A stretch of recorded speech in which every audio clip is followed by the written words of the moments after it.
సింహరాశి వారికి సింహరాశిలోనే గ్రహణ సంచార స్థితి, ఏడాది తర్వాత సప్తమ స్థానంలో చతుర్గ్రహ సంచార స్థితి దోషంగా ఉన్నప్పుడు గ్రహణ దోషాన్ని, సప్తమ కుజదోషాన్ని ఎలా తొలగించుకోవాలో ఈ వీడియోలో సవివరంగా సంపూర్ణంగా తెలుసుకుందాం.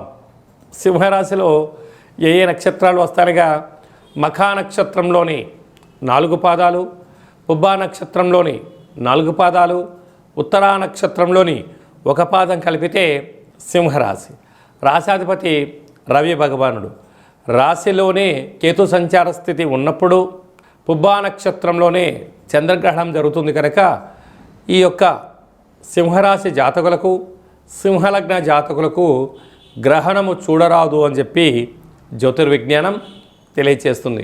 కనుక గ్రహణానికి 4 గంటల ముందరలోనే అంటే 10:30-11 లోపలనే భోజనాన్ని స్వీకరించడం, గ్రహణకాల సమయంలో పట్టు స్నానాన్ని ఆచరింపచేసి దర్భచాపను వేసుకొని యథాశక్తిగా దేవతారాధన చేయడం ఉత్తమోత్తంగా భావించగలగాలి. గ్రహణ తదనంతరము స్నానం ఆచరింపచేసి నవధాన్యములను గ్రహణ దోష పరిహారార్థ కార్యక్రమాన్ని ఆచరింపచేసుకున్నట్లయితే సకల దోషం తొలగుతుంది.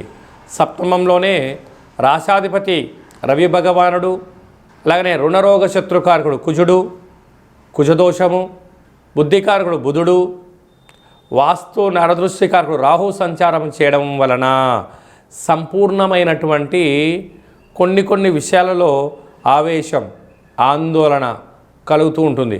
కుజదోష కారణం వలన ప్రేమికులు చాలా జాగ్రత్తగా ఉండాలి. భార్యాభర్తల మధ్య అన్యోన్యత అవసరం. దూరావాయు జల ప్రయాణం చేసేటప్పుడు ఎన్నో జాగ్రత్తలు అవసరమని చెప్పి గుర్తుపెట్టుకోగలగాలి.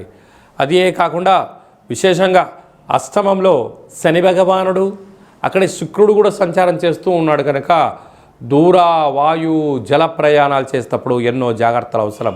కనుక సంవత్సర చివరార్థంలో బహుళ అష్టమి తిథి యందున కూష్మాండ దీపాన్ని వెలిగించి కాలభైరవ స్వామిని స్మరణ చేసి ఈ కూష్మాండ దీపాన్ని బ్రాహ్మణుడికి దానం ఇవ్వడం వలన సకల దోషం తొలగుతుంది.